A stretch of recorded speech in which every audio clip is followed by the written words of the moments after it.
Halo dulur Kasab Tani, ketemu lagi dengan Mang Ajud, Presiden Kasab Tani, masih di channel penyuluhan pertanian.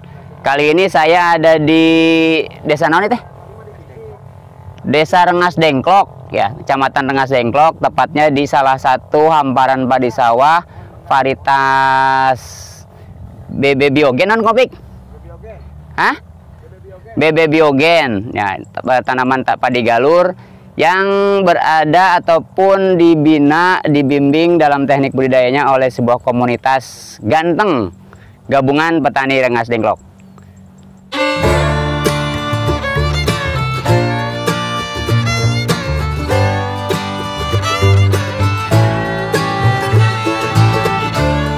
Assalamualaikum warahmatullahi wabarakatuh. Perkenalkan, nama saya Taufik Ismail. Saya di sini sebagai petani di Kecamatan Rengas Dengklok. Kita di sini membentuk suatu wadah atau semacam komunitas yang mayoritas para petaninya itu muda-muda, di bawah umur 35-an ke bawah lah, 35 ke bawah. Kita semua berkumpul di sini karena dengan adanya komunitas ini kita bisa saling sharing antar para petani untuk bagaimana caranya meningkatkan produksi padi kita.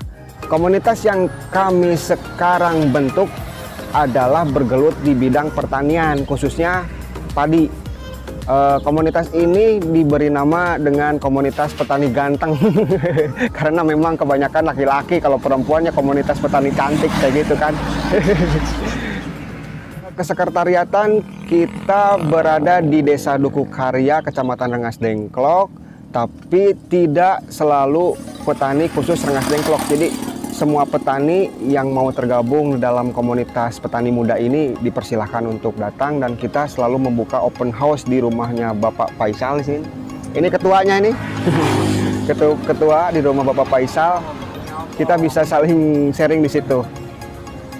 Secara spesifik komunitas ini dibentuk khusus untuk bagaimana sharing tentang budidaya padi atau membentuk suatu standar operasional prosedur dalam proses budidaya padi itu sendiri. Kita lebih menekankan kepada proses budidayanya dan juga pengendalian OPT. Dalam hal proses budidaya kita lebih mengedepankan proses perbaikan tanah, terus pemberian nutrisi dan sebagainya.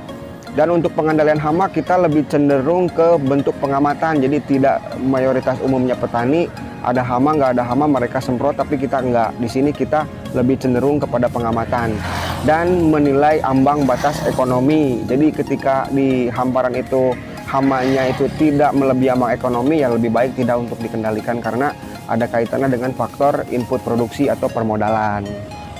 Halo, Assalamualaikum warahmatullahi wabarakatuh. Perkenalkan, nama saya Topan Maulana yang ditugaskan oleh Pak Opik sebagai Ketua Komunitas Petani Ganteng.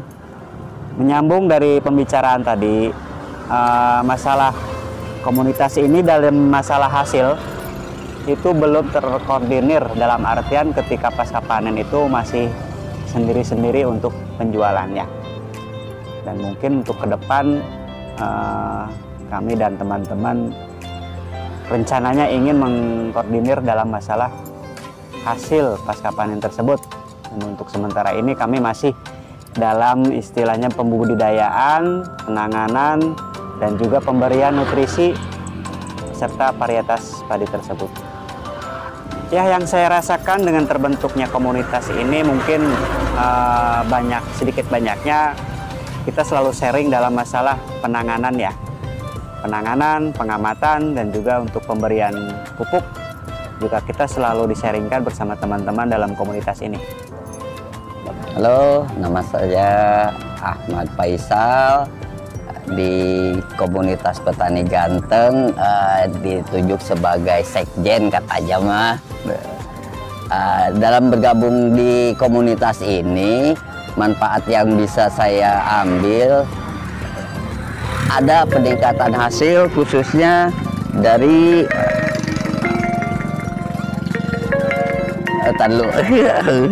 manfaat yang saya dapatkan dari bergabung dengan komunitas petani Ganteng ini, ada peningkatan hasil dari budidaya yang saya lakukan. Saya petani padi, tanaman padi.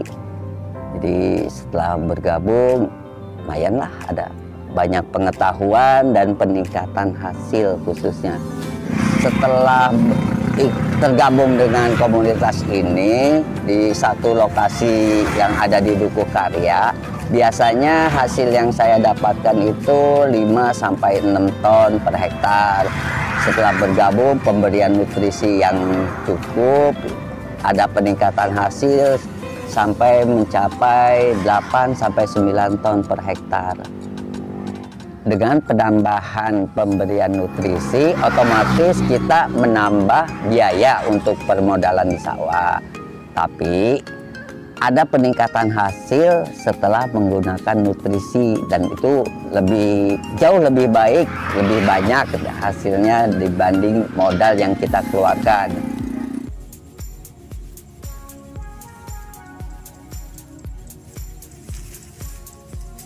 Saya sekarang lagi ada di hamparan padi-padi yang notabene padi ini merupakan masih dalam status galur. Namun pada tahun ini kita akan merilis varietas-varietas yang setelah kita tanam sekarang ini akan menjadi sebuah varietas dan akan segera disahkan di bulan November ya teman-teman.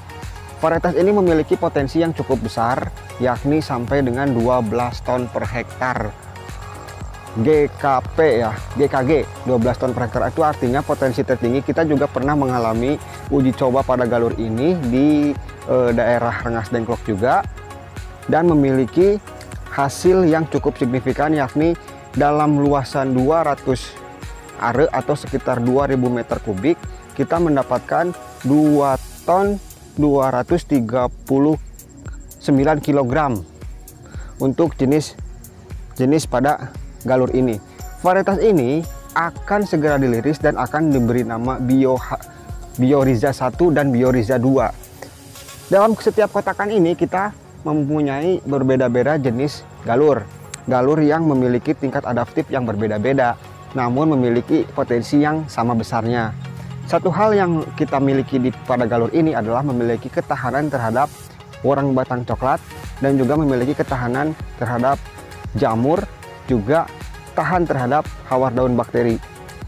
Galur ini saya dapatkan di Balai Besar Biologi Genetika Tanaman, yaitu atau disebut juga dengan BB Biogen Kementerian Pertanian Republik Indonesia.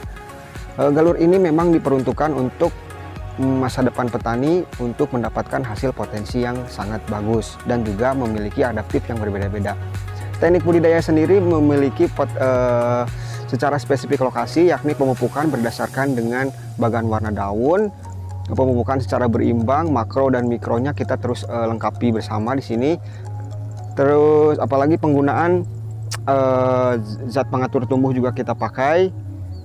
Dan di sini sudah ada beberapa jenis penyakit yang saya sengaja biarkan agar saya mengetahui tingkat kemampuan pada galur-galur ini. Pada galur ini terdapat adanya penyakit hawar daun jingga, namun tidak terlalu signifikan karena hawar daun jingga ini bukan penyakit utama pada padi, namun juga memiliki potensi melemahkan hasil pada padi itu sendiri. Untuk kedepannya, pada masa cuaca yang seperti saat ini, kita perlu melakukan pengawalan padi dalam berbagai varietas apapun juga, karena yang namanya penyakit sekuat-kuatnya padi itu sendiri, tapi apabila dalam serangannya tinggi akan kena juga. Jadi perlu kita pengawalan dengan menggunakan bisa agen pengendali hayati seperti Paenibacillus polymixa, Trichoderma ya, dan lain-lain. Padi ini telah saya tanam pada MT1 kemarin pada bulan April-September, musim tanam April-September tahun 2020. Hasil yang telah saya dapatkan adalah dalam luasan 2000 meter kubik, jumlahnya adalah 2 ton 239 kintal. Itu hitungannya itu adalah hitungan rontok atau hasil real di lapangan. Setelah mengetahui hasil, kita juga uji coba dalam penjualan ke pasar lokal ya. Padi ini memiliki kesamaan dengan pada jenis padi varietas umumnya seperti Ciherang ya. Padi ini memiliki bulir yang cukup besar, tapi tidak titik putih di tengahnya, atau orang petani menyebutnya adalah betengan atau disebut dengan berperut, sehingga dia bisa juga dibuat untuk jenis premium. Padi ini setelah digiling, hasil keluarnya dari konversi gabah ke beras yaitu 58%. Hasil yang cukup lumayan dan tidak cukup mengecewakan juga, karena masing-masing memiliki tingkat keuntungan yang sama atau keadilan, di mana petani mendapatkan harga yang bagus dan tengkulak juga mendapatkan keuntungan yang cukup baik. Bagi teman-teman yang menginginkan jenis varietas ini, nanti akan ada segera diliris. Nama varietasnya jangan lupa ya, Bioriza 1 dan juga Bioriza 2. Nah, jenis varietas ini benihnya bisa didapat di BB Padi atau BB Biogen nanti di tahun 2021.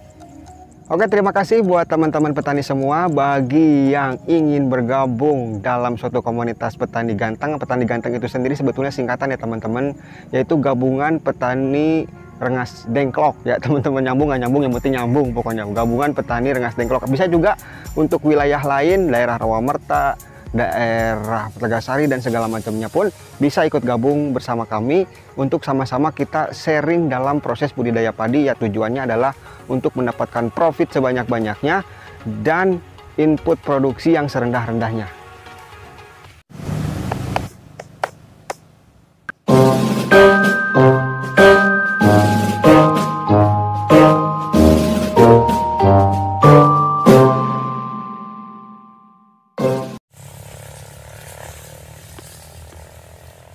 Non sih tak?